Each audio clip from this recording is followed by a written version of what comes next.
l'émission Sciences de Toxin, Alexandre Cugnage d'Aproval.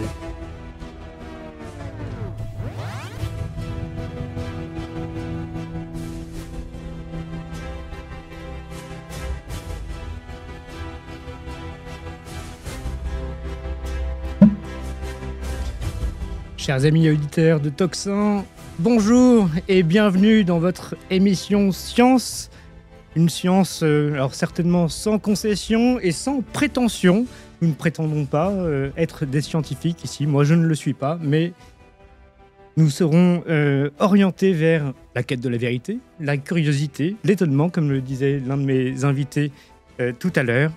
Et nous allons nous étonner de phénomènes qui sont étonnants, surprenants et qui ne sont pas regardés avec tout le sérieux que de tels sujets pourraient susciter.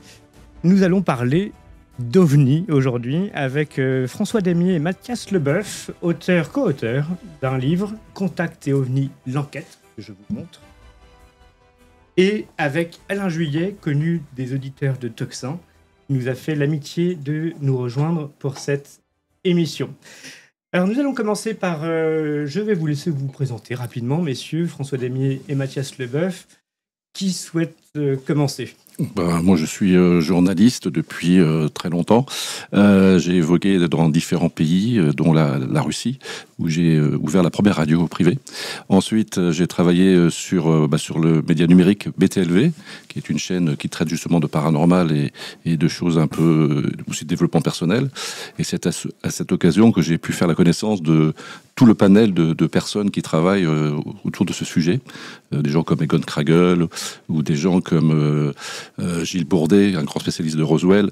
Enfin, tout ce genre de personnes que j'ai côtoyées le long de mes années à BTLV m'ont permis justement de me pencher sur le sujet avec ce livre qui est sorti récemment et que j'ai eu la chance de coécrire avec Mathias, qui lui est arrivé par une autre porte. Alors moi, pour ma part, j'ai une double casquette de philosophe et de journaliste.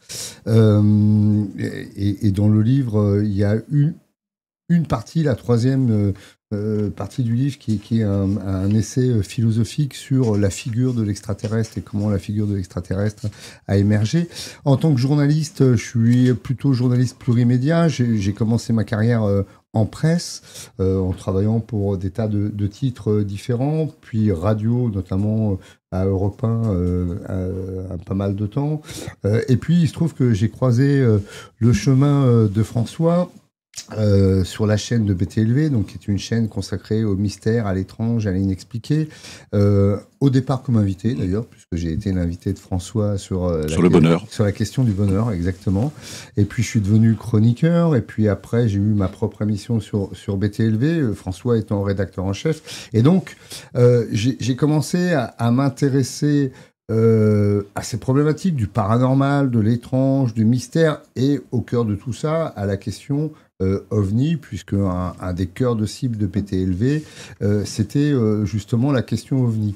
Et du coup, on a rencontré ensemble, sous la férule de François, une bonne partie des acteurs concernés par ce sujet, des ufologues, mais aussi des scientifiques d'ailleurs. Et je dois dire que je suis ravi d'être ici dans une émission scientifique, parce que ça veut dire que ça correspond bien à notre démarche. Nous, c'est ce qu'on a voulu. On a fait une enquête, on a été chercher des scientifiques. Sortir de l'ésotérisme. Voilà, c'est ça, sortir de la fantaisie. De la fantaisie ou du fantasme OVNI. Donc que ce soit une émission scientifique, parce qu'il faut dire aux auditeurs tout de suite, nous on est des enquêteurs, et on est plutôt des enquêteurs sceptiques au départ, c'est-à-dire qu'on n'est pas des croyants. On n'a pas de croyance, oui. On n'est pas là pour délivrer une vérité. On a été interroger des gens qui, encore une fois, sont des acteurs, mais notre point de départ est un point de départ quasiment socratique, c'est que tout ce qu'on sait, c'est qu'on ne sait rien, et c'est pour ça qu'on a été interroger les autres. La question OVNI, on croise beaucoup de farfelus, on croise beaucoup de croyants, entre guillemets, qui délivrent une vérité qui est souvent indubitable et inattaquable. C'est pas notre cas, quoi. Et en même temps, il y a des faits scientifiquement interrogeable, et c'est vraiment la démarche initiale de notre livre, et c'est pour ça que je suis très content d'avoir une émission scientifique, même si c'est une émission de vulgarisation, qui reprend cette interrogation. Alors justement, c'est ma première question, parce que contrairement à l'autre, nous n'allons pas commencer par écarter les faits, mais à nous plonger dans les faits, et c'est l'une des premières phrases de votre livre. C'est une citation de Luis Elizondo, et il dit « Sous serment, devant la Chambre des représentants aux États-Unis, soyons clairs, les ovnis existent bel et bien, des technologies avancées qui ne sont pas produites par notre gouvernement ou un autre, surveillent des installations militaires sensibles à travers le monde. De plus, les États-Unis, tout comme certains de nos adversaires, possèdent des technologies dédiées aux ovnis. » Alors, première question, déjà, c'est quoi un ovni ? Comme on l'explique tout simplement, un objet volant non identifié. Alors, c'est volant, ça peut être aussi il y a les OANI aussi, c'est dans la mer. C'est après.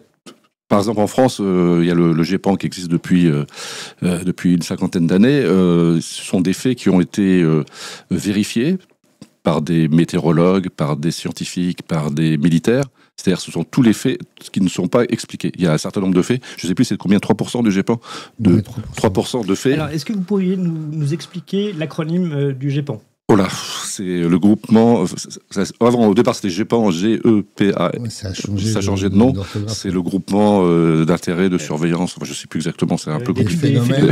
Des phénomènes aéronautiques non inexpliqués.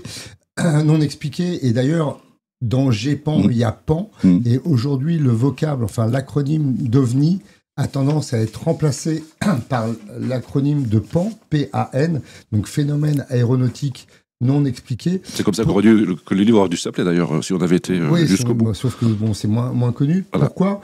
Parce que le côté OVNI, objet, laisse entendre. Objet, ça ramène à quelque chose qui est matériellement dur. C'est un peu la soucoupe volante, ce qu'on appelle en ufologie tôle et boulon, quoi. Et il y a plusieurs phénomènes observés. On passe donc d'objet à phénomène qui sont pas forcément des phénomènes physiques objectables, qui peuvent être soit des flux, et qui ne relèvent pas de l'objet. Donc on a tendance aujourd'hui en ufologie à remplacer le vocable OVNI par le phénomène PAN. Mais bon, c'est vrai que pour le grand public, on parle... Déjà qu'avec OVNI, c'est compliqué. On parle d'OVNI. Et effectivement...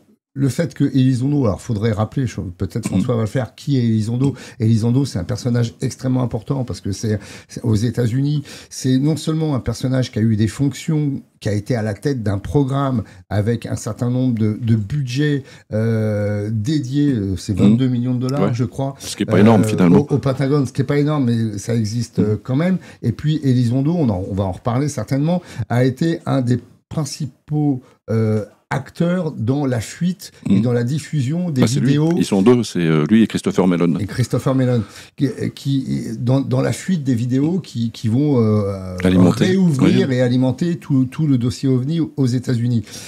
Quand Elizondo dit les OVNIs, c'est un fait, c'est indéniable. C'est-à-dire que attendez, je vous interromps, pardon, parce que j'ai une question. Alors déjà, je rappelle pour les auditeurs que le GEPAN, donc c'est le groupe d'études et d'informations sur les phénomènes aérospatiaux non identifiés, et que c'est un service du CNES. Oui. Donc c'est un service c'est à Toulouse d'ailleurs, officiel, et qui travaille en collaboration avec la gendarmerie nationale, qui elle est chargée de récupérer tous les témoignages de ces phénomènes. Donc on parle bien de phénomènes qu'on observe, qui sont vus par des témoins, mais aussi parfois avec des relevés radars, des relevés météo, etc., qui sont collectés par ce service. Donc une dépendance du CNES, et tout ça est donc une administration tout à fait officielle. C'est collecté, c'est classé et c'est étudié. C'est-à-dire que le GEPAN...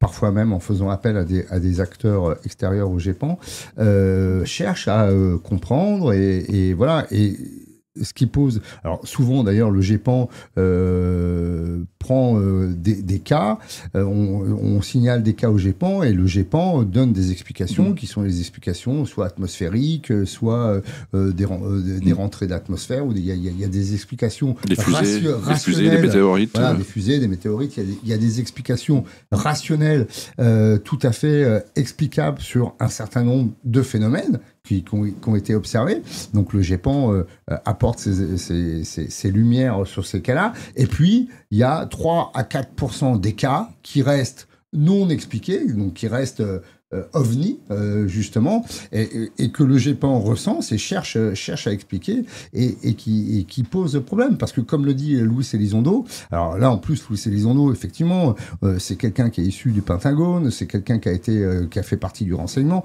c'est quelqu'un qui a témoigné dans une commission au Congrès sous serment. Donc, il y a toujours quand on témoigne au Congrès sous serment, le délit de parjure, je sais pas si c'est un délit ou un crime, mais on peut aller en prison. C'est extrêmement grave, quoi. Donc, quand Elizondo dit en fait que les ovnis c'est un fait, c'est quasiment une tautologie, mais il a raison de le rappeler. Mais oui, il y a des phénomènes qui sont inexpliqués, qu'on n'arrive pas à comprendre, qu'on n'arrive pas à analyser, et qui sont extrêmement important, notamment pourquoi ? Parce que aux États-Unis, la question OVNI est abordée sous l'angle de la sécurité. Précisément, excusez-moi de vous interrompre, mais donc le fait est qu'on constate des phénomènes, certains sont expliqués, notamment par le GEPAN, etc., et un certain nombre ne sont pas expliqués. C'est là que normalement le scientifique devrait se poser la question, c'est-à-dire qu'est-ce que c'est que ces choses qu'on voit et qu'on ne comprend pas, mais également, et là je vais me tourner vers Alain Juillet,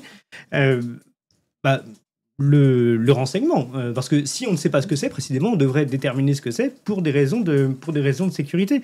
Alors Alain Juillet, vous êtes connu des auditeurs de Tocsin, vous êtes notamment ancien patron, responsable de la DGSE en France. Est-ce que Du renseignement, oui, du directeur du renseignement de la DGSE, mais il y a très longtemps, Mais alors, avant d'aborder cette question, que vous abordez souvent d'ailleurs sur une chaîne que je vais citer parce que je l'aime beaucoup, qui s'appelle A-News Sécurité, sur laquelle vous intervenez. Je crois qu'ils font une émission peut-être 2 fois par an sur ce sujet à peu près, et c'est très intéressant. Je renvoie les auditeurs que ça pourrait intéresser à cette très bonne et très sérieuse chaîne. Mais comment un acteur du renseignement, et pourquoi peut-il s'intéresser à ce sujet ? Il y a 2 raisons d'abord. La première, c'est que tout ce qui peut présenter un danger pour la sécurité nationale intéresse les services de renseignement. Or, quelque chose qui se passe, quand on ne sait pas ce que c'est, qu'on ne sait pas ce qu'elle peut faire en définitive, dans un sens ou dans un autre, amicalement ou au contraire agressivement, qui rentre dans la zone de surveillance ou dans la zone du territoire national, ça justifie pleinement qu'on s'y intéresse, on essaie de comprendre. Alors, pendant très longtemps, si vous voulez, il y a eu... on parlait beaucoup de ces affaires-là, mais en définitive, chacun pensait que c'était des engins qui étaient faits par des pays ennemis pour aller surveiller ce qui se passait. On faisait pas, si vous voulez, parce qu'on n'avait pas les moyens de mesurer réellement ce que c'était. Il y a des histoires des histoires de pan ou d'ovnis, on en connaît dans toute l'histoire du monde, depuis toujours. Il y a des histoires qui sont racontées là-dessus. Mais ce qui a la grande différence avec ce qui se passait jusqu'à maintenant, c'est que depuis une vingtaine d'années, avec tous les éléments techniques dont nous disposons, si vous voulez, les radars, les instruments de mesure infrarouges pour la chaleur, les éléments qui permettent de repérer la vitesse, la taille, enfin bref, tout. Eh bien, à ce moment-là, on commence à avoir, lorsqu'il se passe un phénomène, au lieu d'avoir simplement quelques témoins qui vous disent « j'ai vu quelque chose dans le ciel qui ressemblait à une soucoupe volante qui allait très vite » ou autre, là, on a des mesures qui sont faites par des systèmes professionnels, scientifiques, vraiment scientifiques, et qui nous disent, oui, il y a eu quelque chose, on ne sait pas ce que c'est, mais voilà les caractéristiques de ce qui s'est passé. Et alors, ce qu'on constate, et c'est là la nouveauté ici maintenant, c'est qu'on a, ce que vous disiez, ce que disaient nos interlocuteurs, c'est que on voit aujourd'hui que dans un certain nombre de cas, parce qu'il y a le GEPAN en France, il y a l'ARO aux États-Unis, enfin dans tous les grands pays, on met en place, nous on a été les premiers, mais on met en place des systèmes pour essayer de faire des repérages et comprendre ce qui se passe. Et on constate effectivement que dans un certain nombre de cas, assez restreints mais réels, eh bien personne n'est capable d'expliquer ce que c'est. Donc, alors après, alors bien sûr, il peut y avoir tous les fantasmes qu'on veut, mais comme d'ailleurs ça a été dit aussi par les auteurs tout à l'heure, notre problème, c'est pas les fantasmes. Nous, c'est pas ça. C'est pas le rêve, c'est pas essayer d'annoncer le cinquième millénaire ou ce qui peut se passer. Le problème, c'est qu'est-ce que c'est que ces engins? Ont-ils une capacité d'agression ou qui pourrait mettre en danger notre sécurité? Et dans ce cas-là, qu'est-ce qu'on peut faire? Et c'est Donc, ça le on est problème. bien d'accord, il y a un fait établi, nous voyons bien des choses, nous constatons, y compris avec des preuves matérielles, radars, etc., que nous percevons des phénomènes que personne ne s'explique aujourd'hui. On est bien d'accord là-dessus. Absolument. Actuellement, vous avez, que ça a été cité tout à l'heure, hein, alors pour le GEPAN, c'est 3 ou 4%. Pour la Haro, ils ont cité le nombre de cas, de moins d'une dizaine, mais moins d'une dizaine sur la grande nombre de cas qu'ils avaient identifiés les années précédentes. On s'aperçoit qu'il y a vraiment des cas très intéressants parce qu'on est sûr il y a quelque chose, si vous voulez. C'est pas un signe dans le ciel, hein. C'est véritablement quelque chose qui, techniquement, s'est déplacé, est venu, a fait quelque chose, s'est déplacé, et qui ne correspond à rien de ce qu'on connaît ou de ce qu'on sait faire. Alors, je précise pour les auditeurs, l'AARO, c'est le All Domain Anomaly Resolution Office. Je traduis Bureau de résolution des anomalies tout domaine. C'est une agence gouvernementale récente aux États-Unis qui est chargée d'enquêter sur les phénomènes anormaux détectés par l'armée et autres agences fédérales. Alors, je me retourne vers... Non, mais je voudrais juste vous dire une chose sur l'ARO, parce que c'est Oui, je vous important en prie. pour nos auditeurs. Quand le GEPAN a été créé dans le cadre du CNES, comme vous l'avez rappelé, bon, quand le GEPAN a été créé, c'était bon, les gens disaient, bon, ben, il faut bien un endroit où on va regarder ce qui se passe, mais c'était pas pris vraiment au sérieux. Bon, dans le cas de... Alors maintenant, ça commence, hein, parce que tout le monde commence à reconnaître dans le monde que le GEPAN a une bibliothèque de cas sur le passé très intéressante, qu'on était les seuls à le faire. Mais là, ce qui est fantastique chez les Américains, c'est que quand ils ont constaté, il y a quelques années, il n'y a pas longtemps, hein, quand ils ont constaté qu'il y avait véritablement des choses inexplicables qu'il fallait comprendre, alors ils l'ont fait à l'américaine, ils ont créé la Haro, et la Haro est connectée avec tous les services de renseignement américains, avec l'Air Force américaine, avec la Navy, c'est-à-dire que la Haro est connectée avec tout le monde. Et donc le rapport de la Haro, c'est un rapport officiel. Hein. Imaginez en France si le coordinateur du renseignement, hein, fournissait un rapport chaque année sur les ovnis. Vous voyez, c'est ça, c'est à ce niveau-là que ça se passe. Hein. Donc ça montre bien qu'on n'est plus du tout dans un monde un peu farfelu, mais on est dans quelque chose d'extrêmement sérieux. Tout le monde veut comprendre ce que c'est et ce que ça peut faire. Alors, on va aborder ce sujet. Je vais vous laisser évidemment développer, mais je rappelle François Damier et Mathias Leboeuf que donc, vous avez commis ce livre Contact Téléphonique que vous intitulez L'Enquête. Donc, dans le cadre de cette enquête qui est très fouillée, vous avez interviewé beaucoup de monde, vous avez étudié dont Alain Juillet, absolument.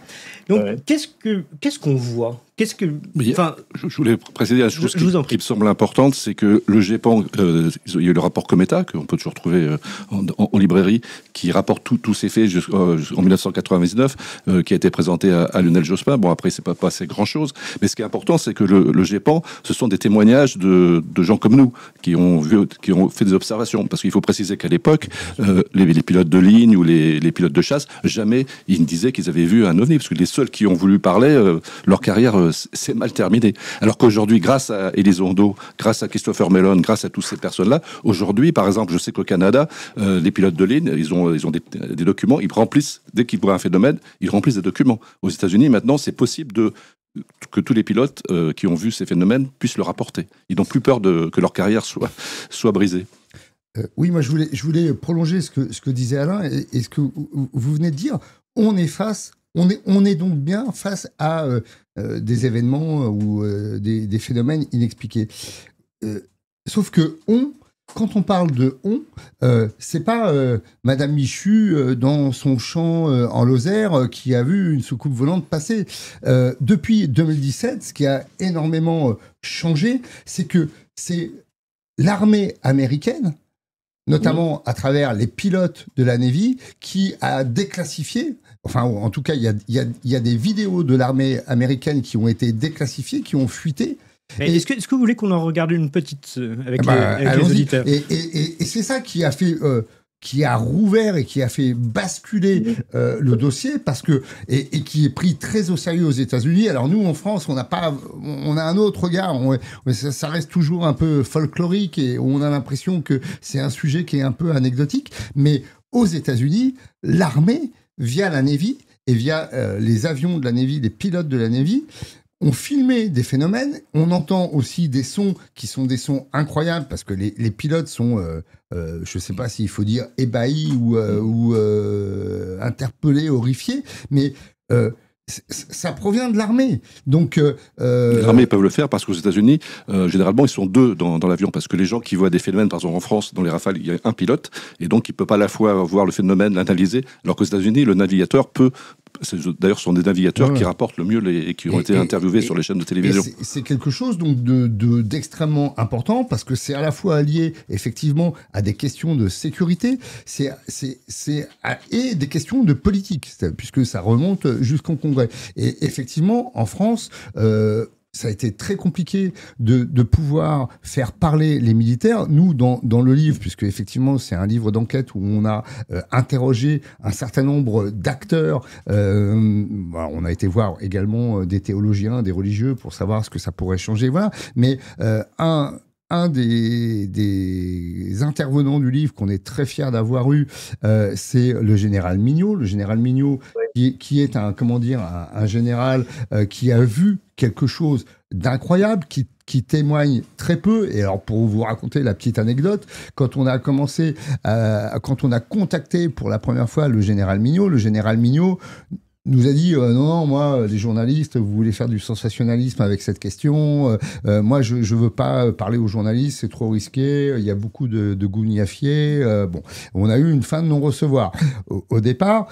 Et puis, le temps est un peu passé. On a interviewé notamment un certain nombre d'acteurs, dont Alain Juillet. Et le général Mignot est revenu vers nous en nous disant finalement, je veux bien vous parler, sous réserve d'avoir la relecture de l'interview et tout ça, ce qui est tout à fait normal. Et il nous a parlé, il parle très peu, et il livre un témoignage qui est dingue. Alors, c'est vraiment... et le général Mignot, c'est tout sauf un farfelu. C'est Buzz l'éclair, quoi, le général Mignot. Je donne ses qualifications. Il a servi pendant 40 ans dans l'armée, ancien directeur du Centre national des opérations aériennes, ancien directeur adjoint du Centre d'études stratégiques aérospatiales. Et effectivement, il a témoigné sur un phénomène qu'il a observé, ainsi que son équipage, ainsi que du personnel au sol, etc. Ils étaient 6 dans l'avion. Il a été responsable de la défense aérienne de Paris, de la zone de Paris. Donc c'est quelqu'un d'extrêmement sérieux. Et d'ailleurs, c'est quelqu'un qui est très mesuré sur l'interprétation de ce qu'il a vu. Néanmoins, quand il raconte ce qu'il a vu, on est quasiment dans rencontre avec le troisième type. Quoi. Alors, mais justement, je reviens à ma question, mais qu'est-ce qu'on voit ? C'est quoi ces phénomènes justement inexpliqués qu'on voit un peu partout ? Il y a différentes formes. Pendant longtemps, c'était plutôt sous des formes de tollet-boulon dans les années 50, puis ça a évolué. Aujourd'hui, les formes sont assez spéciales parce que j'ai lu récemment un rapport de scientifiques, et le tic-tac, les fameux tic-tac, ils ont tous c'est pas du tout aérodynamique. Donc on se demande comment ça peut avoir des vitesses aussi rapides et trajectoires alors qu'ils sont pas du tout aérodynamiques. Quand on voit aujourd'hui les trains ou les avions ou les futurs avions, comment ils sont construits, ça ressemble pas du tout à ça. Donc on se demande comment ces engins arrivent à avoir de telles prouesses. Concernant le général Mignot, il y a justement dans son interview une longue description de ce qu'il a vu. Et là, encore une fois, on en revient à l'histoire de OVNI Pan. Ce qu'il décrit, lui, donc il est en vol de nuit avec un équipage. C'est un avion qui est un avion civil. Non, c'est militaire. Non, militaire. Militaire, oui. Un transat. C'est un transat. Et il voit, en fait, lui ne voit pas d'objet à proprement parler, c'est une série de lumières qui dessine quelque chose et qui se met dans l'alignement de son vol et qui les précède en fait, qui les double et qui les précède. Et quelque chose d'énorme. Quelque chose qui est très volumineux. Il parle, je crois, de quelque chose qui ferait la taille d'un porte-avions. Oui, c'est très volumineux. Ces lumières semblent dessiner le contour de quelque chose, mais qui serait donc invisible. Il ne voit pas de matérialité de soucoupe ou de choses comme ça. Et ça dure un certain temps, et puis ça disparaît. Et ça dure suffisamment longtemps pour que tout son équipage et lui-même voient la même chose, corroborent comment dire, la vision. Voilà, donc je renvoie les auditeurs qui seraient intéressés par cette description, parce qu'il nous fait une description très précise. Et cette description, elle est extrêmement troublante. Et elle fait penser quasiment effectivement, un certain nombre de films de science-fiction. Et encore une fois, le général Mignot est tout sauf quelqu'un de farfelu, d'exalté. C'est pas quelqu'un qui fantasme sur les choses. Il reste très mesuré sur l'interprétation de ce qu'il a vu, mais ce qu'il a vu, il l'a vu. Et donc, pour le coup, on est vraiment dans de l'inexpliqué, dans de l'OVNI, d'autant plus qu'il a fait ensuite appel à une commission d'une association qui s'appelle la 3AF et notamment la commission Sigma 2, puisqu'il a cherché à comprendre ce qu'ils avaient vu. Et je crois que son cas reste complètement inexpliqué, puisque l'hypothèse d'une rentrée atmosphérique a été bien évidemment étudiée. On s'est dit c'est peut-être effectivement des éléments soit de fusée ou de satellite. Voilà, de satellite qui auraient pu rentrer dans l'atmosphère, mais tout ça est extrêmement étudié de façon très précise, mesurée, et ça ne correspond pas à l'archétype d'une rentrée atmosphérique, donc on ne sait pas. Alors, on va regarder un rapide extrait ensemble, parce que donc on voit des phénomènes, alors, soit lumineux, très imposants, très massifs. On voit aussi des choses qui ressemblent à des objets, mais qui n'ont pas du tout une dynamique habituelle, qui ne ressemblerait pas à un drone ou un avion, qui font parfois des angles droits, des accélérations qu'on n'explique pas physiquement. Et d'ailleurs, on va revenir tout à l'heure sur cette question scientifique, pour le coup. C'est-à-dire, on voit des phénomènes qu'on ne sait pas expliquer physiquement, et on devrait quand même se poser quelques questions. Et ça sera la deuxième partie de cette émission, savoir pourquoi, apparemment, on ne se pose quasiment pas la question. Mais on va regarder ensemble l'extrait, si vous voulez bien. Limite, ouais. My gosh. They're all going against the wind. The wind's 120 knots from the west.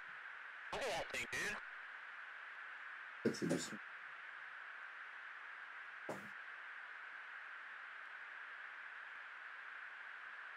That's not our LNS, though, is it? It's not our LNS, dude.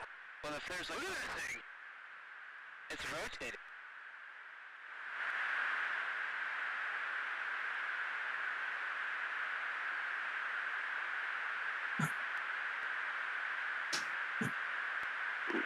Nickel 6-1 Tango, Roger, over. Oh, got it! Woohoo! Roger, there's troubleshooting as soon as I get... Did you box moving target? No, I took an auto track. Oh, okay.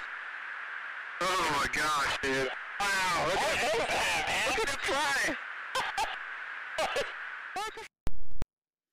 Alors, donc ça, ce sont des documents qui ont été diffusés par la Navy, donc la marine américaine, et donc pris authentifiés, parce qu'au départ, c'était le New York Times qui les a diffusés en décembre 2017. Enfin, au moment où ils ont annoncé l'existence de Louis Elizondo, enfin de l'AATIP, qui était ce fameux groupe au Pentagone, qui avait le bureau qui avait été par le sénateur Harry Reid, qui était un fervent défenseur des ovnis, et donc ce bureau existait. C'est donc au cours de cet article de 2017 qu'on a révélé cette chose. Et ensuite, les vidéos sont parues et ont été authentifiées, je crois, 2 ans plus tard, en avril 2020 ou 2021. Oui, 2020. Voilà.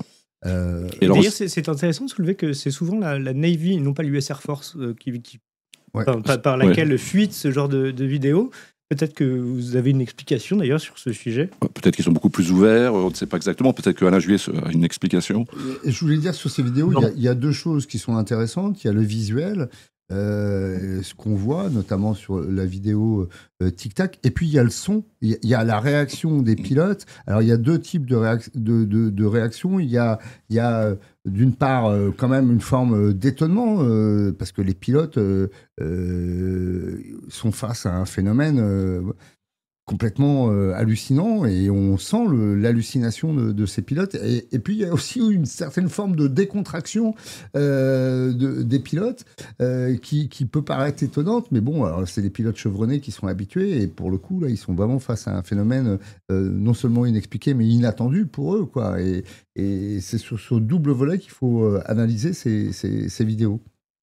Alors, Alain Juillet, du point de Oui. vue du renseignement, quand on voit des images comme ça et des phénomènes comme ça, qu'est-ce qu'un spécialiste du renseignement se pose comme question? Ah bah, d'abord, bien sûr, on étudie, on étudie aussi comme on vient de le faire, hein. On étudie la réaction des pilotes. Là, il faut préciser, hein, pour nos auditeurs, ça peut les intéresser, que les deux pilotes, il y avait deux avions, hein. Il y a deux avions qui ont accroché avec leur radar, leur système infrarouge et autres, qui ont accroché les cibles, en l'occurrence l'OVNI qu'on en voit, hein. Et c'était des pilotes confirmés parce qu'après la Navy américaine les a fait passer à la télévision. C'était une commandante de l'US Navy, quand même, c'est pas rien. Donc, si vous voulez, une femme très entraîné en ce qui concerne comme pilote, hein, et un officier instructeur qui était lui aussi commandant. C'est-à-dire que c'était des gens qui étaient des pilotes ultra entraînés et qui ont été très surpris parce qu'ils ont vu quelque chose auquel ce qui leur paraissait incroyable par le comportement. Alors là, j'en arrive à ce qui nous intéresse, nous, en particulier au niveau du renseignement, hein, le comportement de ces engins. Parce que si vous avez l'image que vous venez de montrer, par exemple, bon, on voit l'engin qui tourne, bon, mais il y a un autre passage où on voit l'engin qui change à 90 degrés, puis il repart à toute vitesse. Bon, et ça, c'est pas possible. Les structures, si vous voulez, techniques de nos avions aujourd'hui ou de nos engins volants ne permettent pas ça. Donc là, on comprend pas comment ça se passe. Et en tout cas, il peut pas y avoir d'individu à l'intérieur parce que il serait mort sous les jets, hein, il pourrait pas tenir. Un être vivant ne tiendrait pas dans ce genre de choses. Donc là, il y a déjà des questions. Une autre question, par exemple, très intéressante là-dedans, c'est qu'on voit cet engin qui est en l'air, qui vole, qui accélère, qui ralentit, qui s'arrête. Bon. Et à un moment, il rentre dans l'eau. Il rentre dans l'eau et il continue à la même vitesse sous l'eau et il ressort. Et quand on regarde le film, par exemple, on voit que quand il ressort, il n'y a pas une goutte d'eau qui sort de l'engin. Autour de l'engin. C'est-à-dire que donc, il émet ce qu'on appelle du plasma, hein, autour de lui pour pouvoir se déplacer. Donc, vous voyez, tous ces éléments-là, on les étudie pour comprendre comment ça marche. Parce que c'est très intéressant. Si vous voulez, par exemple, tout à l'heure, nos auteurs le disaient, quand vous avez un ovni qui monte, qui descend, qui ralentit, qui accélère à des vitesses fantastiques, bon, c'est pas possible avec nos systèmes de propulsion. C'est pas possible non plus avec je vous dirais, la solidité de nos engins, des nôtres, hein. Bon, donc qu'est-ce qui se passe? Ben, la question on se pose, c'est donc il y a un autre système de propulsion que ce que nous connaissons. Et en particulier, il y a beaucoup d'hypothèses aujourd'hui sur la gravitation, c'est-à-dire que ces engins semblent, du bien semble, il faut être extrêmement prudent, on n'en sait rien, mais il semble bien qu'ils maîtrisent la gravitation et qu'ils utilisent la gravitation pour se déplacer, car ça ouvre des champs, des possibilités extraordinaires. Alors pourquoi je vous dis ça? C'est parce que quand vous êtes des ingénieurs dans l'aéronautique et le spatial, vous regardez ça et vous dites si on pouvait trouver comment ils font, ça bouleverserait toutes nos technologies chez nous. D'où l'intérêt d'un autre aspect là actuellement, et on en a parlé il y a 2 ans ils en ont parlé au Sénat américain dans les témoignages, c'est est-ce que on a récupéré ou est-ce qu'on pourrait pas récupérer des morceaux de ces engins, hein, de manière à avoir une idée comment ils sont construits et comment ils fonctionnent. C'est parce que tout le monde cherche. Il est évident qu'un pays étranger, hein, ou le nôtre d'ailleurs, hein, un pays qui arriverait à maîtriser ces technologies, eh ben, il aura un avantage concurrentiel majeur en cas de guerre, puisqu'il pourra envoyer des engins dans le pays d'en face sans qu'on puisse les arrêter avec tout ce que ça comporte. Donc, si vous voulez, c'est ça. Là, on est au cœur du problème, vu du point de vue du renseignement. Alors, une question naïve, mais est-ce que ces images ne pourraient pas être fausses, tout simplement? Est-ce que ce ne serait pas une manipulation? Alors, c'est vrai que ça a été dit par certains, mais nos auteurs le savent bien. Quand il y en a une, on peut dire il y a peut-être eu trucage, mais quand il y en a maintenant, on a des dizaines de films qui ont été faits. Certains sont déclassifiés, on les a vus. D'autres, on sait qu'ils existent et on les a pas vus. Mais il y a aujourd'hui des quantités de films et de mesures qui ont été prises. Donc, si vous voulez, malheureusement, aujourd'hui, il y a plus de doute. Si vous voulez. On sait que ça existe. Et c'est bien le problème actuel. Avant, on doutait. Alors, on disait, oh là là, ça peut être inventé. Mais maintenant, non. On sait que ça existe et on n'arrive toujours pas à comprendre comment ça marche. Mais alors, c'est la question, et là, je me retourne vers nos auteurs. On sait que ça existe, on sait qu'il y a des choses quasiment incompréhensibles, en tout cas à vue humaine courte, mais pourquoi on n'en parle pas? Pourquoi on n'essaye pas d'expliquer ça, en tout cas au grand public? Alors c'est toute la question. J'ai assisté récemment à une conférence à l'école militaire. C'était une conférence autour des problèmes militaires. Bon, c'est une toute petite conférence, c'était la première fois que ça avait lieu. Et il y avait différents représentants militaires et des personnes leur ont posé des questions. En France, visiblement, ça n'existe pas. Visiblement, l'armée n'a pas... C'est souvent la question que je voulais poser à Alain Juillet. Pourquoi on n'a pas ce genre d'image en France? Alors, soit on ne nous les donne pas, soit elles n'existent pas. Et ça, c'est la question. S'il y a des secrets, pourquoi on nous les cache? Et s'il n'y a pas de secret, pourquoi on ne nous dit pas, finalement, il n'y a rien? C'est une question importante. Pourquoi en France, il n'y a pas ce genre d'image, alors qu'aux États-Unis, il y en a des dizaines et des dizaines? C'est ça. Ça, c'est un vrai problème, hein. Vous avez tout à fait raison, c'est un véritable problème. Alors, parce que nous, on a eu des témoignages et autres, mais on n'a pas de film, on n'a pas officiellement, en tout cas, il n'y a rien, jusqu'à maintenant, rien n'est sorti. Alors que dans d'autres pays, et dont les États-Unis en particulier, mais il n'y a pas que les États-Unis, hein, tout le monde s'accorde à dire qu'il y a effectivement, il y a des films, il y a des mesures, hein, qui ont été prises. Donc oui, pourquoi en France ça sort pas? C'est parce que curieusement, moi je pense que curieusement, si vous voulez, la France a été le premier pays, vous l'avez rappelé, le premier qui sérieusement a parlé des ovnis, c'est le fameux rapport Cometka qui a été signalé tout à l'heure, qui a été fait par un groupe de grands professionnels qui faisaient une formation à l'Institut des hautes études de défense nationale et qui, comme rapport, ont sorti un rapport sur les problèmes des ovnis. Fameux rapport Cometka. C'est la première fois qu'on en parlait officiellement dans un État. Bon, derrière ça, on a créé, il y avait le GEPAN aussi qui a fait... Mais au niveau des militaires, on a toujours considéré que ça n'existait pas. Pourtant, on a des témoignages. Tout à l'heure, vous citiez le général Mignot. On a des témoignages de pilotes de l'aéronaval. On a le témoignage d'un pilote de la patrouille de France. C'est des vrais pilotes. Il n'y a pas de problème. Ils savent de quoi ils parlent.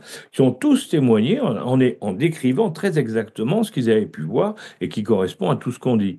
Donc, il y a eu effectivement un certain nombre, mais pour le moment, l'armée n'a pas déclassifié ou n'a rien dit. On n'en parle pas. Aux États-Unis, là, c'est totalement différent parce que sous la pression d'Elizondo, de Christopher Mellon, qu'on a cité tout à l'heure, et de quelques autres, il y a eu au niveau du Sénat américain et de la Chambre des représentants, il y a un certain nombre d'élus qui ont dit il faut qu'on sache ce qui se passe. C'est trop grave, c'est un problème de sécurité nationale, il faut qu'on sache. Alors, il y a eu des missions, des financements qui ont été lancés, il y a eu l'AARO dont on a parlé tout à l'heure qui a été créé. Bon, et puis, on s'attend, il y a une demande officielle qui a été faite par des parlementaires américains qui ont demandé au président Trump de déclassifier. Et ça, on va voir ce qui va se passer dans les semaines et les mois qui viennent, de déclassifier des informations qui sont aujourd'hui classifiées concernant les ovnis pour savoir véritablement où en sont les Américains. Qu'est-ce qu'ils savent ou qu'est-ce qu'ils ne savent pas? Parce que c'est toute la question, si vous voulez. Mathias Leboeuf. Oui, la question corollaire de pourquoi en France on n'en parle pas, c'est pourquoi aux États-Unis on en parle. Et Alain vient d'évoquer Christopher Mellon, qui est un acteur aussi extrêmement important. Il faut rappeler peut-être pour les auditeurs qui est Christopher Mellon. C'est un sous-secrétaire d'État à la Défense sous deux administrations, l'administration Clinton et l'administration Bush, et qui était spécialiste justement du renseignement sur ce domaine-là, qu'on a interviewé, qui a bien voulu nous répondre également dans le livre. Pourquoi aux États-Unis on en parle autant?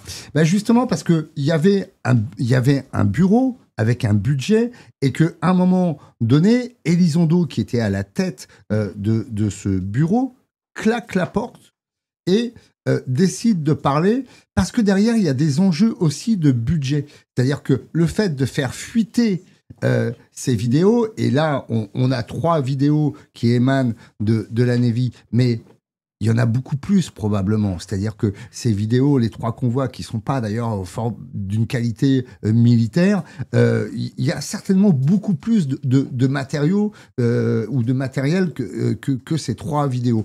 Et elles sortent parce que derrière ce dossier, il y a un combat entre des gens qui veulent garder le silence et la chape de plomb sur ce dossier, et d'autres qui, au contraire, pensent que on doit continuer, à financer un renseignement sur ça, et 2, que le citoyen américain doit être au courant de ce qui se passe. Donc derrière le débat scientifique, il y a des enjeux financiers et politiques, de budget et de questions de citoyenneté qui sont très forts aux États-Unis, alors qu'en France, on n'a pas cette culture-là, finalement. Déjà parce qu'il n'y a pas de budget proprement dédié sur ça.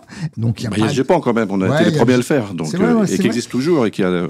Il y a du personnel, enfin, c'est pas grand-chose, mais enfin, ça existe depuis très longtemps. On a, en France, été les premiers et les pionniers, effectivement, sur le GEPAN, sur le rapport Cometa, qui est un rapport commandé par le politique, livré... C'est Olivier Schramek, je crois, sous Jospin, qui avait reçu ce... Mais... Bon, depuis, on a l'impression qu'on s'est beaucoup endormi, quoi. C'est-à-dire que, on est très passif, et notamment sur les enjeux de sécurité. Et je crois que dans l'interview, je crois me souvenir que Alain nous disait que, en France, on était très léger là-dessus, quoi. C'est-à-dire que finalement, ou alors, il y a des choses, mais qui sont pas divulguées, quoi. Mais en tout cas, il y a quand même une forme de passivité qui n'existe pas aux États-Unis. Je voulais revenir sur la qualité des vidéos. Faire attention, parce que beaucoup de gens ont critiqué les vidéos en disant on voyait rien, c'était compliqué. Moi, on a interviewé un pilote qui a travaillé sur Rafale et qui est un franco-canadien qui s'appelle Pierre-Henri Chuet. Et donc, il m'a expliqué que ces vidéos n'étaient pas faites à l'origine pour filmer des ovnis. Et puis, c'était uniquement des radars. Donc, il n'y a pas besoin d'avoir une qualité. C'est pas de la 4K ou la 6K. Ouais. Donc, attention, ces vidéos sont ce qu'à l'époque, d'ailleurs, cette vidéo date de 2015. Donc, je suppose que depuis, il y a eu des progrès. Mais ces vidéos ne sont pas faites justement pour être diffusées et être filmées. C'est juste pour accrocher des cibles. Alors, dans l'interview que vous avez produite de Christopher Mellon, que vous évoquiez tout à l'heure, il pose cette question. La question n'est plus de savoir si les pans existent, mais de comprendre ce qu'ils sont, d'où ils viennent, comment ils fonctionnent et quelles sont les intentions de ceux qui les contrôlent. Alors, grosso modo, quelles sont les hypothèses sur la table ? Il y en a beaucoup. Et je pense que... Vas-y. Les hypothèses sont multiples. Sont nombreuses, multiples, des plus, alors parfois des plus sérieuses ou farfelues. C'est pour ça d'ailleurs qu'on a interviewé aussi des physiciens comme Philippe Guillemont. Alors il y a plusieurs éléments de réponse. Il y a les hypothèses sur comment c'est possible techniquement, comment physiquement. Comme l'évoquait Alain, comment physiquement des trajectoires comme celle-là peuvent être tenues, et comment des accélérations, des jets effectivement peuvent être également tenus avec est-ce qu'il y a des êtres vivants à l'intérieur ? Parce que si c'était des êtres vivants humains, c'est impossible de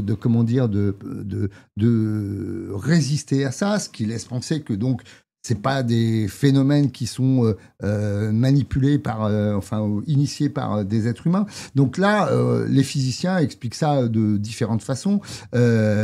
Philippe Guillemont parle d'hyperphysique des ovnis avec une théorie de très physique, très particulière. Vous avez une théorie aussi les mondes parallèles. Qui dit, alors il y a une théorie des mondes parallèles, et puis il y a une autre théorie qui est une théorie émergente et qui prend de plus en plus de poids, qui dit que ces phénomènes pourraient être des engins qui viennent du futur. Nous dans le futur. Nous dans le futur. C'est-à-dire qu'en fait, mais bon, là, on est déjà dans la spéculation. C'est il y a une autre explication, il y a Jean-Pierre Petit. Alors, Jean-Pierre Petit, que Alain connaît bien, et qui a inventé un modèle physique qui permettrait d'expliquer cette propulsion. Mais alors, Jean-Pierre Petit, qui est quelqu'un qu'on connaît très bien et qu'on apprécie beaucoup, s'exprime de moins en moins sur le sujet. Et il y a Jean-Pierre Petit... propose des éléments de réponse qui pourraient Par rapport à être, ces inventions. par rapport à ces inventions, notamment sur la propulsion de ces engins qui sont assez techniques, mais qui permettraient peut-être d'expliquer un certain nombre de choses. Mais alors oui, je voudrais en profite moi pour intervenir aussi là-dessus parce qu'on est au cœur un peu du problème de l'analyse de ce qui se passe. Au-delà de ce qu'on a dit sur les risques qu'ils représentent, c'est que les engins eux-mêmes sont, ça c'est certain, utilisent des technologies que nous ne maîtrisons pas, mais que nous aimerions bien connaître. Parce que comme je vous disais tout à l'heure, celui qui les maîtrise, mais il aura un avantage sur tous les autres. Alors ça explique d'un côté toute cette sensibilisation auquel on assiste depuis 2 ans pour savoir si un pays ou un autre a récupéré des morceaux de ce genre d'engin.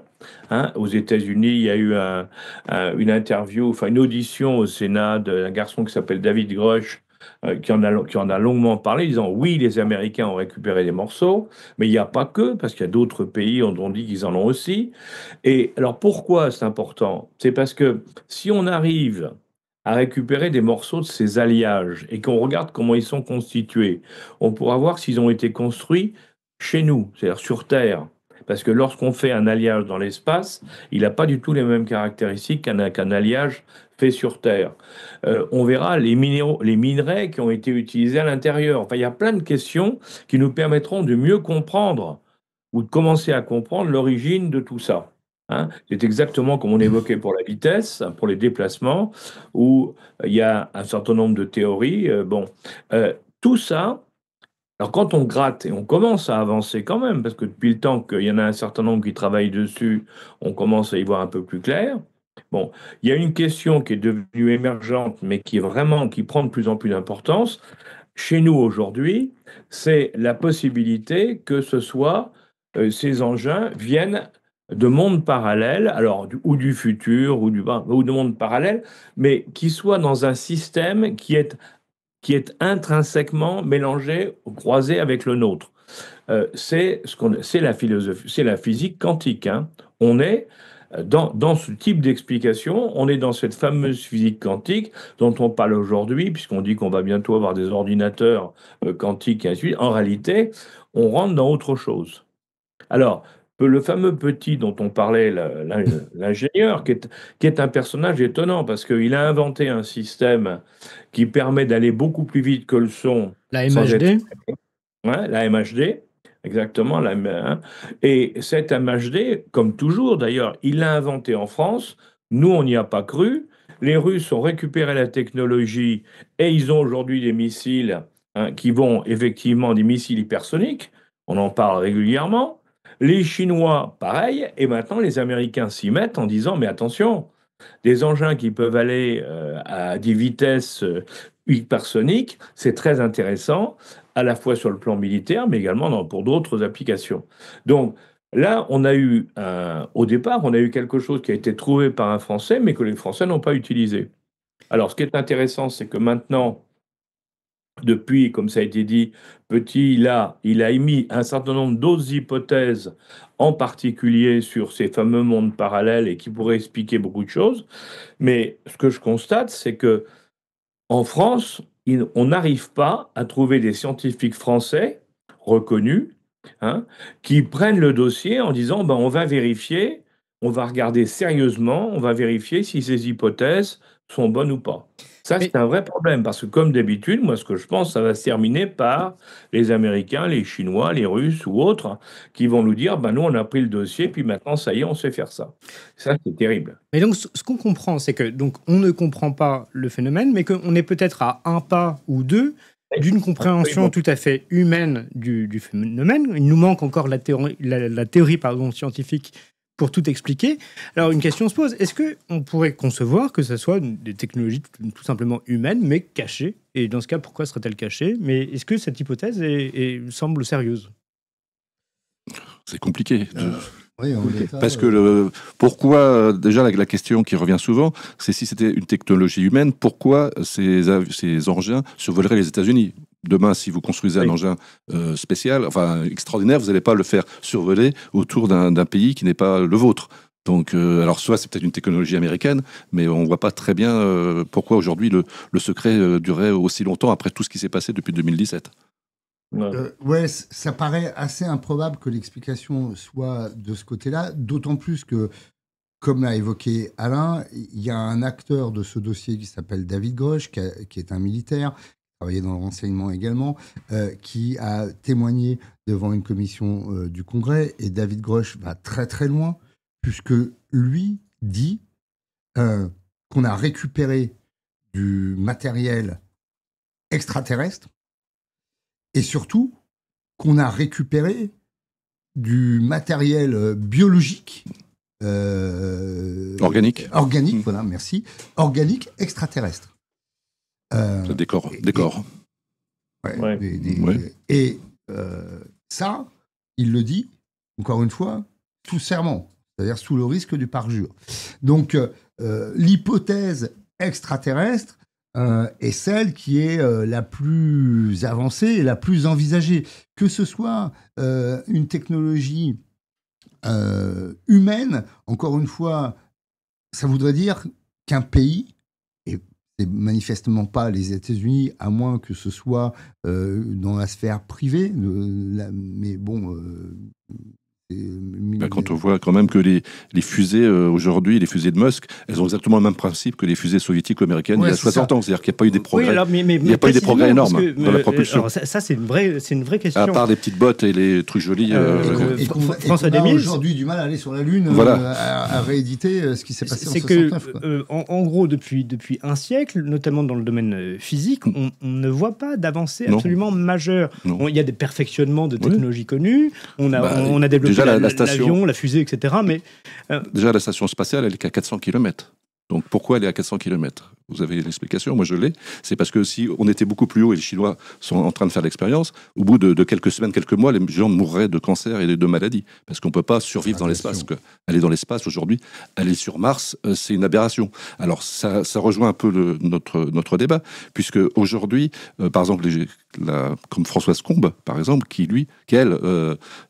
pour elle, c'est pas possible qu'on rencontre des extraterrestres. Qui est une astrophysicienne. Voilà, parce que directrice de la chaire univers au Collège de France. Et donc les distances sont tellement grandes que c'est pas possible que les extraterrestres soient venus sur Terre. Donc il y a un antagonisme, nous avons un problème. Oui, mais justement, excusez-moi de vous interrompre, justement, dans cette affaire-là, pourquoi elle dit ça, Françoise Combe ? C'est parce qu'elle part de l'équation d'Einstein et de la vitesse limite, bien sûr. La vitesse lumière, comme vous savez. Bon, le E égale mc2 avec ses conséquences. Si maintenant, cette équation d'Einstein n'est que simplement une étape et qu'il y a d'autres possibilités derrière, à ce moment-là, ça change tout. Et c'est la caractéristique de Petit. C'est ce que dit mais là, on rentre dans la science-fiction. La vitesse de la lumière, c'est la vitesse, pour nous, la vitesse maximale. En réalité, on peut la multiplier. Donc, c'est très intéressant parce que c'est là où on voit qu'au niveau des scientifiques, ils ne sont pas d'accord entre eux. Et c'est ça qui est terrible. Il faudrait quand même qu'ils réfléchissent tous ensemble pour trouver une solution. Il me semble que là, on touche le point essentiel, et c'est vraiment le but qu'on voudrait faire ici sur Toxin de cette émission, c'est de poser poser ce type de questions. Une théorie scientifique, elle est valide jusqu'à preuve du contraire. Là, pour l'instant, il y a un consensus sur la théorie de la relativité d'Einstein qui nous dit qu'il y a une constante cosmologique qui est c, la vitesse de la lumière, etc., etc. On ne peut pas la dépasser. Mais pour l'instant, on n'a pas de théorie, encore que Jean-Pierre Petit, me semble-t-il, justement, essaye de dépasser ce modèle, ou en tout cas de l'inclure dans un modèle qui va plus loin. Mais précisément, le vrai débat devrait être celui-là. C'est-à-dire, pourquoi on n'avance pas scientifiquement, et pourquoi cette question, qui est quand même essentielle, on l'a sous les yeux, il y a un fait établi, on le voit, et on n'arrive pas à l'expliquer. C'est donc que la théorie n'est pas suffisante, non ? Il y a une réponse qui est toute simple, c'est que si on cherche à penser ce problème avec un cadre épistémologique qui est celui de la physique newtonienne, ou post-physique newtonienne, on n'y arrivera pas. On n'y arrivera pas. On ne peut pas expliquer ça dans le cadre épistémologique de la physique newtonienne. Donc on est obligé, et les physiciens en premier plan, ou les astrophysiciens, sont obligés de remettre en cause ce cadre, qui est un cadre finalement très anthropocentré, c'est-à-dire à se baser sur la physique telle que nous, on la ressent, pour pouvoir... Alors, est-ce que ça passe par la physique quantique ou d'autres modèles? Ça, c'est aux physiciens de le dire. Mais c'est pour ça que cette question est aussi intéressante, et notamment sur un plan scientifique. C'est que cette question nous pose la remise en cause du cadre épistémologique de la physique classique pour pouvoir penser ce phénomène. Et donc, elle appelle à la production de modèles théoriques qui permettent d'expliquer ces phénomènes, ou en tout cas de livrer des hypothèses. Et pour l'instant, on n'y est pas. C'est-à-dire qu'on est dans un cadre où on ne sait pas, où les physiciens ne peuvent... C'est un point de détail, mais qui est un point de détail très important. Alain évoquait le fait que quand ces engins, alors engins c'est pas un bon terme, ou quand ces phénomènes rentrent dans l'eau, effectivement, ou sortent de l'eau, il n'y a pas d'éclaboussure, il n'y a pas de projection. Bah ça, on ne sait pas pourquoi. On ne sait pas. Alors effectivement, il y a la théorie des plasmas, mais on ne l'explique pas. Et ce qui est intéressant, c'est que justement, ça convoque l'intelligence des physiciens en premier plan, produire un modèle qui puisse expliquer et qui puisse théoriquement expliquer les choses. Bon, pour l'instant, on n'y est pas. Alors, il faut peut-être ajouter une petite chose. On parlait d'Einstein, mais par exemple, quand Einstein développe sa théorie de la relativité, il ne contredit pas Newton, non, mais il aboutit en quelque sorte la théorie de Newton. Et d'ailleurs, lui-même va démontrer sa thèse avec, me semble-t-il, un léger décalage du périhélie de Mercure. Mais c'est précisément un petit phénomène. Il y a un décalage de quelques secondes par siècle sur une trajectoire astronomique. Et lui va se poser la question, mais comment je peux expliquer ce décalage? Selon le modèle de Newton, on ne devrait pas l'avoir. Et il trouve sa théorie. Donc, ce qui m'intéresse quand même dans ce sujet, c'est que là, on a ce phénomène qui est donc réel, et qui devrait nous pousser au questionnement, ce qui est le principe de la science, me semble-t-il. Mais pourquoi ce questionnement n'est-il pas, en tout cas, public? Pourquoi les scientifiques semblent rechigner? Ils ont peur. Pourquoi il y a une sorte d'anathème? Je ne pense pas qu'ils rechignent, je pense qu'ils ont peur. Ils ont besoin de budget. Ils ont besoin de budget pour leur recherche. Donc si demain, un scientifique dit « j'ai besoin de beaucoup d'argent pour étudier ces phénomènes-là », je ne pense pas qu'il va trouver l'argent nécessaire, quoi. Il y a une chose qui est sûre par rapport actuellement, hein, il y a une chose qui est très intéressante parce que c'est peut-être le début de dont on parle. Le télescope James Webb, vous savez, dans l'espace, qui prend des images vraiment des débuts du monde, hein, la création du monde, de l'univers.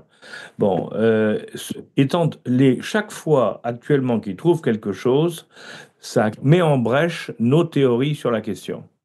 On s'aperçoit que nos théories sont inexactes. Et à chaque fois, alors on essaie de corriger en disant oui, mais non, c'est qu'il y avait un problème qu'on n'avait pas vu et tout. En réalité, la question qui se pose, c'est est-ce qu'il ne va pas falloir construire une nouvelle théorie? Et une nouvelle théorie physique, astrophysique, hein, sur la création du monde, ça change toute la vision de l'ensemble. Et donc, on est bien dans ce que vous disiez, c'est-à-dire qu'à un moment donné, il faut se demander si ce sur quoi nous travaillons n'est pas en train d'être dépassé. Et entre parenthèses, on parlait de la physique tout court, la physique quantique, elle est sortie il y a déjà plus de 100 ans, mais personne n'y a cru. Tout le monde s'est lancé sur l'autre, sur la physique classique telle qu'on l'a fait aujourd'hui. Et tout le monde disait, c'est formidable, on a trouvé la solution. Il n'y a que depuis peu de temps qu'on s'est dit, mais attends, la physique classique, on est dans le mur. On ne bouge plus. Donc il faut qu'on trouve autre chose. Et à ce moment-là, on s'est aperçu que ce autre chose, on trouvait les réponses dans la physique quantique. Donc je crois que c'est ça qui est en train de se passer. Je crois qu'on est aussi peu à peu, en dehors des considérations sur les ovnis en tant que tels, sur le plan scientifique, on est en train d'arriver à un moment où il va falloir effectivement changer nos modèles, parce que nos modèles ne fonctionnent de moins en moins, ou répondent de moins en moins aux problématiques que l'on découvre. Et plus la science progresse, et plus on se rend compte qu'on est face au mur. Mathias Leboeuf. Alors, il y a le modèle physique, Et puis, derrière la physique, ou englobant la physique, il y a l'astrophysique. Et Oui. notamment sur l'astrophysique, il y a quand même un certain nombre de scientifiques qui sont passionnés et qui travaillent sur ça. Nous, on a eu la chance d'en avoir 2 qui se connaissent, qui sont amis, qui n'ont pas les mêmes positions. Jean-Pierre Luminet en France, spécialiste des trous noirs, et puis Avi Loeb. Avi Loeb, pareil, c'est pas n'importe qui, c'est le directeur de la chaire d'astrophysique de Harvard. Donc c'est quelqu'un qui est extrêmement capé, extrêmement sérieux. Avi Loeb, c'est quelqu'un alors qui a travaillé sur l'astéroïde Oumuamua en produisant de la théorie. Est-ce que vous pouvez très rapidement expliquer ce que c'est que cet astéroïde, parce que c'est un cas intéressant. L'astéroïde... C'est arrivé juste avant 2017. Ouais, c'est marrant. C'est arrivé juste avant 2017. On observe enfin, on observe les astronomes ou les astrophysiciens observent un objet énorme qui a la forme d'un cigare un peu ovale et qui semble se déplacer. Qui vient d'un autre système solaire. D'un autre système solaire et qui semble qui avance de manière erratique. Se déplacer avec une vitesse qui n'est pas constante. Et donc là, la question se pose, savoir si c'est un phénomène naturel ou si c'est un objet volant, dirigé, voilà. Et Avi Loeb s'est emparé de ce cas et a beaucoup communiqué dessus en disant non, c'est pas un objet, c'est peut-être pas, parce qu'il est très prudent, c'est peut-être pas un objet naturel, c'est peut-être effectivement un objet qui est dirigé puisque la vitesse n'est pas constante. Et à partir de là, il y a eu un grand débat de savoir quelle était la nature de cet objet, parce que là, pour le coup, on est sur un objet physique. Est-ce qu'il est naturel? Est-ce qu'il n'est pas naturel? Est-ce qu'il est dirigé par une intelligence? Est-ce qu'il n'est pas dirigé par une intelligence? Par ailleurs, donc, et ça a nourri un débat extrêmement important et mouvementé. Mais par ailleurs, Avi Loeb est quelqu'un, donc encore une fois, quelqu'un qui est tout sauf un farfelu, qui met en place des expéditions à travers un projet qui s'appelle le projet Galileo, donc des expéditions physiques. Il affrète il appareille des bateaux pour aller dans l'Antarctique, voir s'il peut retrouver des artefacts ou en tout cas des morceaux d'objets qui seraient extraterrestres. Et ça, rien qu'en soi, c'est hallucinant. C'est-à-dire que si quelqu'un comme Avi Loeb, qui encore une fois dirige ou a dirigé la chaire d'astrophysique d'Harvard, est capable de mettre en place des expéditions, d'affréter des expéditions avec un financement, avec des équipages, avec un projet scientifique pour aller voir si on peut retrouver des artefacts extraterrestres, c'est que, au fond de lui, il pense que la possibilité existe. Disons qu'il se prend un peu pour un archéologue de l'espace, c'est un peu le terme qu'il nous a donné. Donc il cherche le passé. Pour lui, il y a aussi des civilisations qui ont peut-être disparu, il cherche des artefacts de choses qui ont peut-être disparu. Quoi. Et alors, parce qu'on ne s'est pas contenté d'interroger Avi Loeb, on a aussi un peu croisé les interviews. Quand on interroge Jean-Pierre Luminet sur cette question, et Jean-Pierre Luminet connaît très bien Avi Loeb, et ils ont une forme d'amitié, et qu'on demande à Jean-Pierre Luminet mais qu'est-ce que tu penses de la démarche de Avi Loeb? Luminet a en gros, pour résumer cette formule, il dit « Je pense qu'il va trop loin, mais qu'il a raison d'aller trop loin. » Il va trop loin parce qu'il pousse le bouchon dans le processus. Mais il a raison d'aller trop loin parce que ce n'est que comme ça qu'on trouvera des choses et que la science pourra avancer. C'est sortir du cadre des certitudes constituées. Et tant qu'on ne sortira pas du cadre des certitudes constituées, c'est-à-dire que tant qu'on n'envisagera pas sérieusement que quelque chose peut exister ou pas, mais il faut l'envisager, on restera dans le cadre de nos certitudes, mais qui ne correspondent peut-être pas à la réalité. Alors, poussons le bouchon un peu plus loin, si vous voulez bien. Donc, on se dit que l'hypothèse d'une technologie actuelle terrestre semble, en tout cas, peu probable, et que si c'était le cas, il faudrait imaginer une sorte d'immense complot pour avoir caché C'est ces ça. technologies à tout le monde pendant des dizaines d'années. Ce qui peut hypothèse- plaire à certains, Ce hein. qui peut exister, c'est une hypothèse, mais disons que la probabilité est faible. On a d'autres hypothèses. Il y a évidemment l'hypothèse extraterrestre qui n'est pas du tout à évacuer. Il y a l'hypothèse de théorie scientifique qu'on ne connaîtrait pas, d'univers parallèle, de liens entre le présent, le futur, le passé, etc.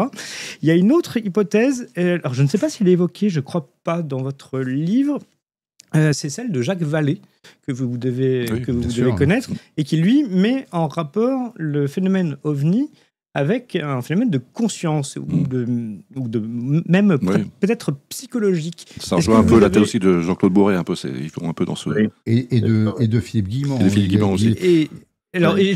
pardon, je vous laisse commenter, mais parce que ça fait le lien avec ce que disait Alain Juillet tout à l'heure sur la question de la Mais là, ça physique se contredit quantique. parce que si c'est avec notre conscience, on n'a pas besoin d'engin. On n'a pas besoin d'engin, Non, mais mais il n'y a on- pas on- forcément d'engin, justement.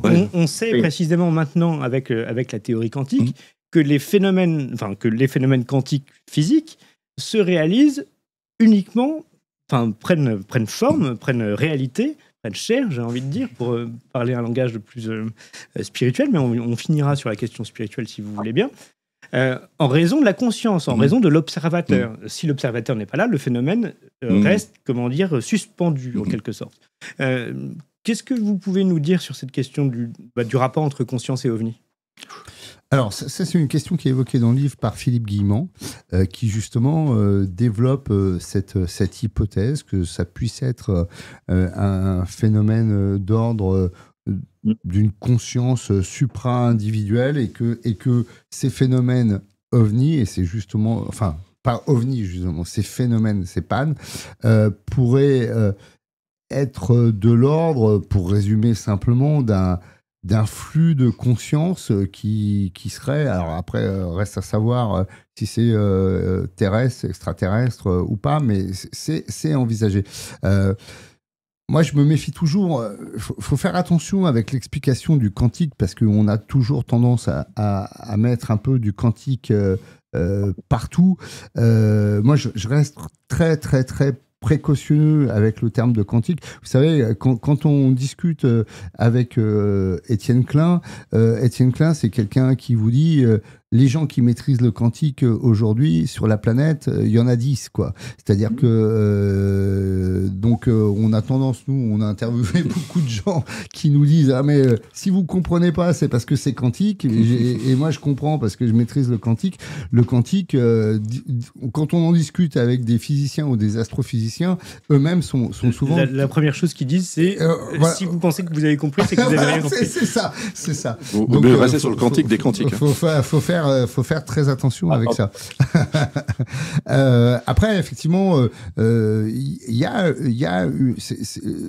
y a une explication, c'est ce qu'on appelle l'hypothèse psi des phénomènes ovni. Oui, c'est une hypothèse qui est comment dire, qui est traitée, exploitée, développée, notamment effectivement par des physiciens qui reprennent cette idée de possibilité d'un phénomène de flux de conscience.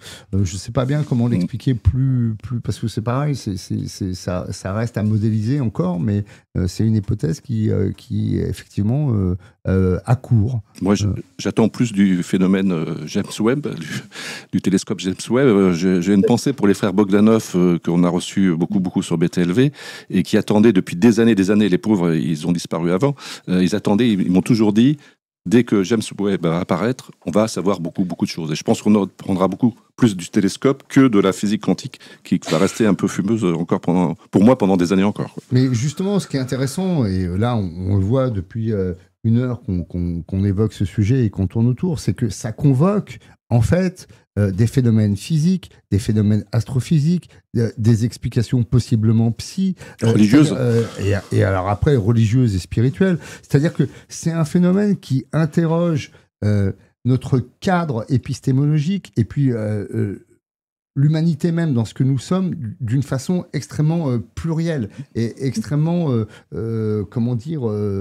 éclatée aussi. C'est très difficile d'avoir une vision synthétique et de relier tous ces éléments de puzzle entre le psy, le spirituel, le physique, l'astrophysique, voilà, c'est compliqué. On a interviewé également un astronaute, Jean-Pierre Clairvoy.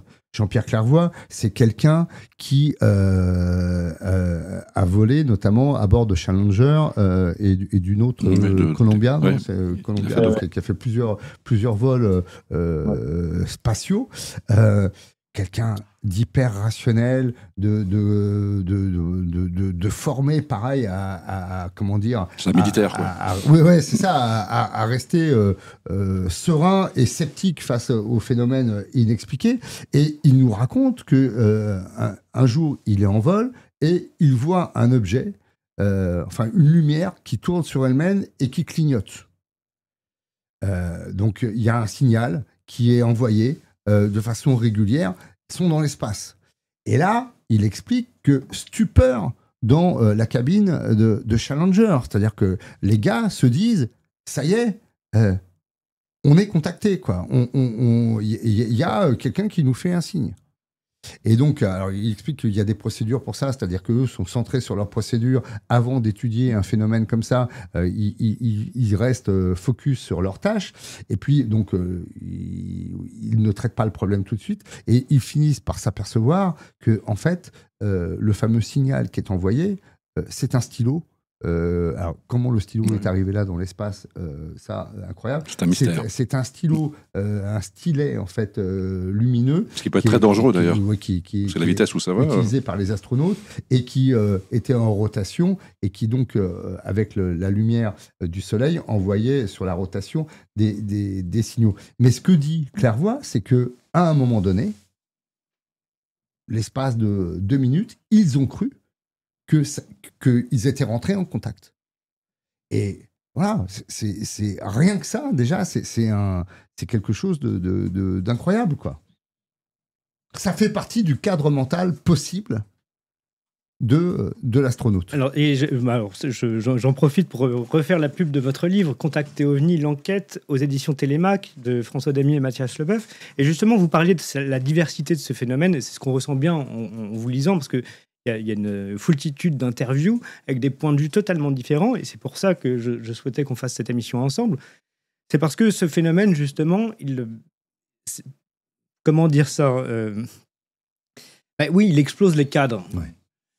Et il remet beaucoup de choses en question sur le plan de la sécurité, sur le plan du renseignement, sur le plan scientifique. Surtout la sécurité, parce qu'on a vécu la période du Covid où on s'est rendu compte que les gens étaient perdus, personne ne savait comment réagir. Demain, s'il y a un phénomène, s'il débarque demain, qu'est-ce qu'on fait? C'est des questions que j'aimerais poser à Alain Juillet. Qu'est-ce qui se passe demain si un objet se pose à Washington ou à Paris ou à Tokyo?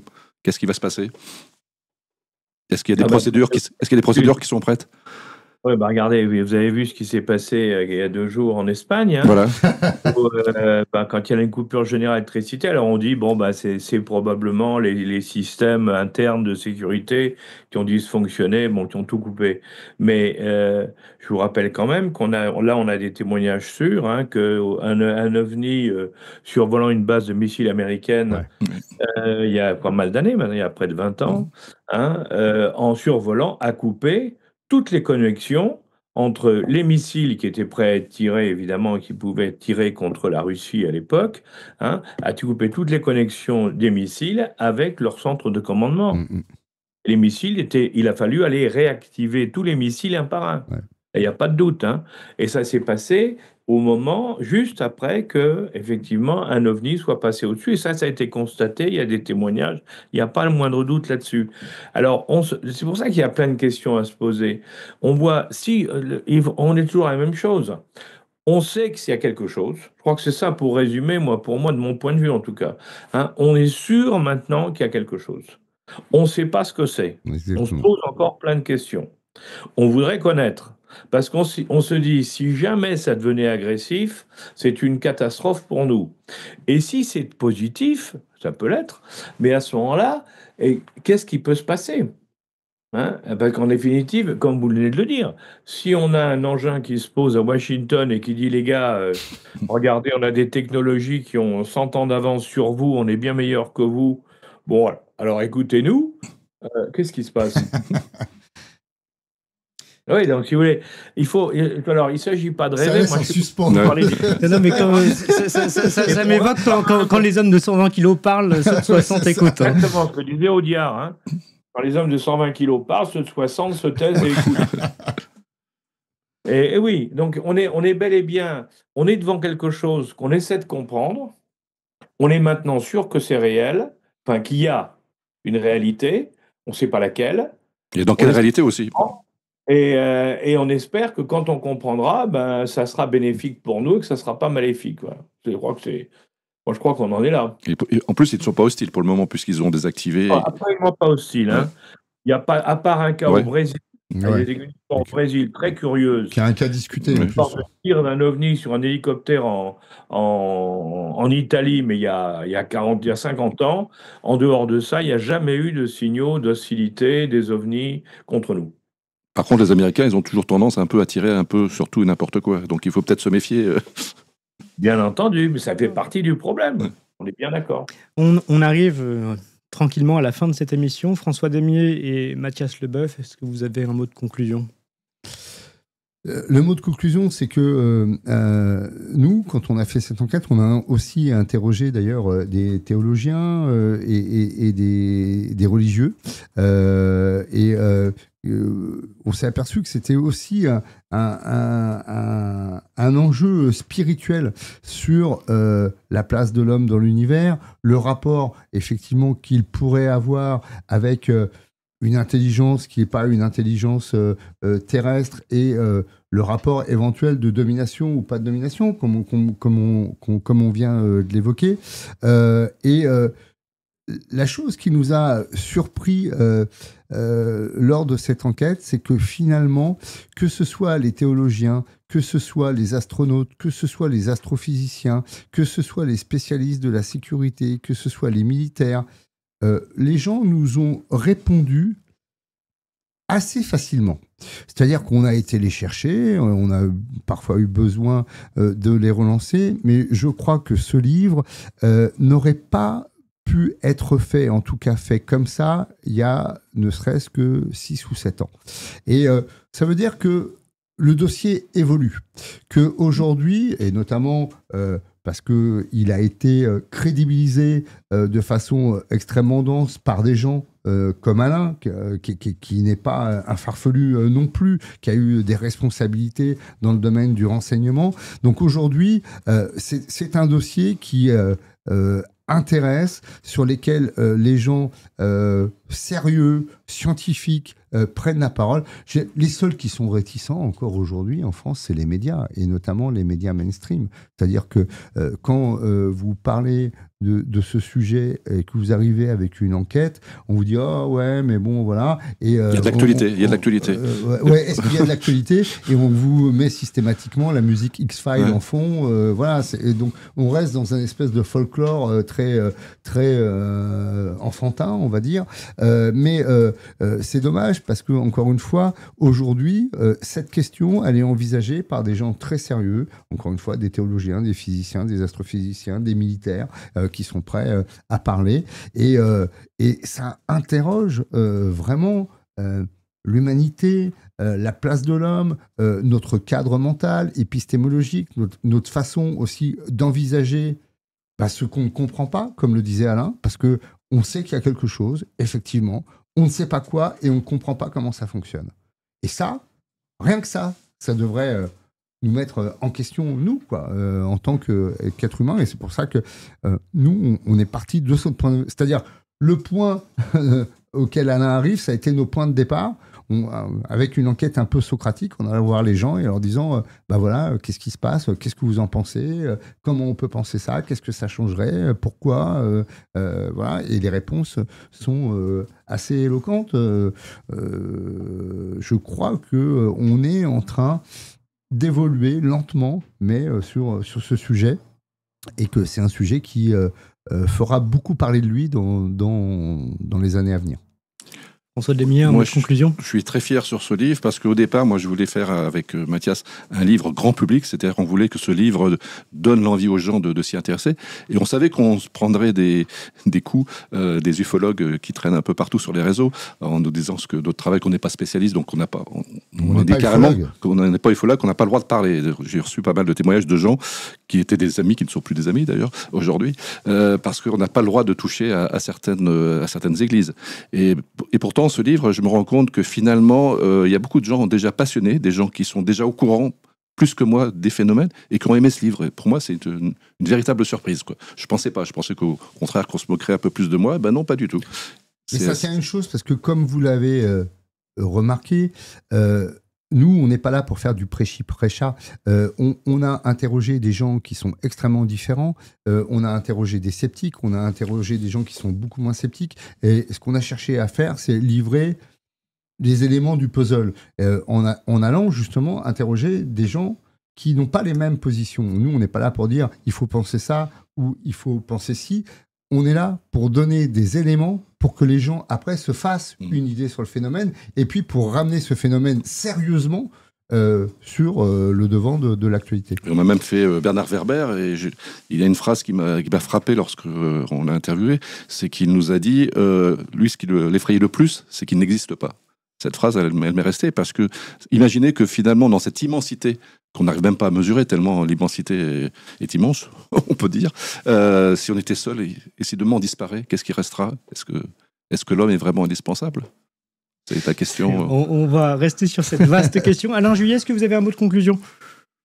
Non, moi je vous dirais que je trouve que ce livre, et je félicite les auteurs, hein, je pense que ce livre est un livre qui fait le point de manière très froide, et c'est comme ça qu'il faut prendre le problème. Je crois qu'il faut arrêter de déraper dans des rêves, des fantasmes variés des uns et des autres, hein. Il faut rester sur la réalité et essayer de voir où nous en sommes, et à partir de là se dire que, en permanence, il y a des progrès qui se font, qu'on va un jour découvrir la vérité sur toute cette affaire-là. On la découvrira, comment ça fonctionne. Il faudra du temps.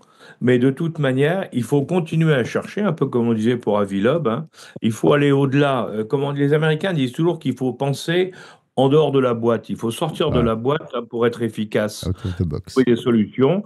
Et là, c'est ça. Il faut sortir de l'environnement dans lequel on a construit l'histoire des ovnis dans le passé, hein. Il faut sortir de la boîte pour dire, attends, ça va beaucoup plus loin, c'est beaucoup plus important, ça s'inscrit dans un phénomène qui est un phénomène qui concerne l'humanité tout entière, à savoir qu'est-ce que c'est et d'où ça vient, hein, et comment ça marche, et que le jour où on aura cette réponse, c'est l'humanité entière qui aura progressé indiscutablement.